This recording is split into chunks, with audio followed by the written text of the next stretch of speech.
Pleasure. This has got to be one of the most fan favorite boards out there in the cable line. This is, I see it everywhere. I see everybody running the Pleasure. This board's sick and the public is saying it's sick. Let's start off with the top of the board.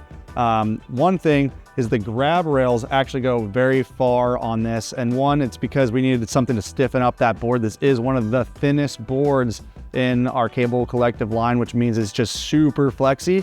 So having these grab rails run all the way up to the tip and tail of the board gives it a little bit more rigidity on your feet, and it's something that's very nice to have. Plus, hey, when you're doing your grabs, it feels cool. Let's move to the bottom of the board. One of the biggest features that you can visually see on the Pleasure is going to be our mid-body channels. What that does is it really helps you to edge around and feel like you're connected to the board and you're not slipping out. So if you're doing air tricks or anything that you feel like you're like really edging into that kicker or something, that's gonna have a lot of hold in the water and get you there without feeling like you're slipping and sliding.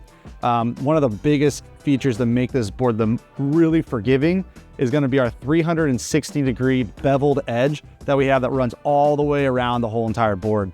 It really allows you to kind of like, I don't know if it's a little chattery, if it's a little turn in the water, or say you're going over some features that might be a little uneven or something like that, it's gonna skip right over all that stuff and just making it so it's just a smooth and very comfortable ride on all terrains, to be honest. So if we move into the tip and tail of this board, one of the biggest features is the single concave pipe rail feature that we have here.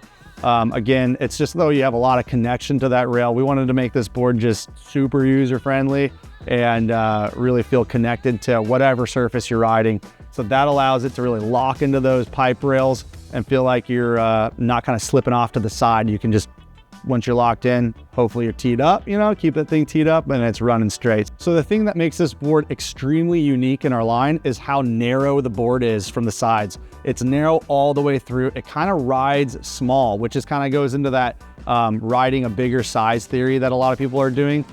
So you can ride a pretty big board because it's so narrow that it doesn't feel like you have a lot of swing weight underneath. It also allows you to just transfer from rail to rail super easy. It's a very nimble and smooth board on the water. It's also extremely thin all the way through. That, I mean, you can't really see it from the straight down because of this grab rail right here. So if you look right here at the tip and tail, you can really see how thin the shape is, and that makes it just super flexy.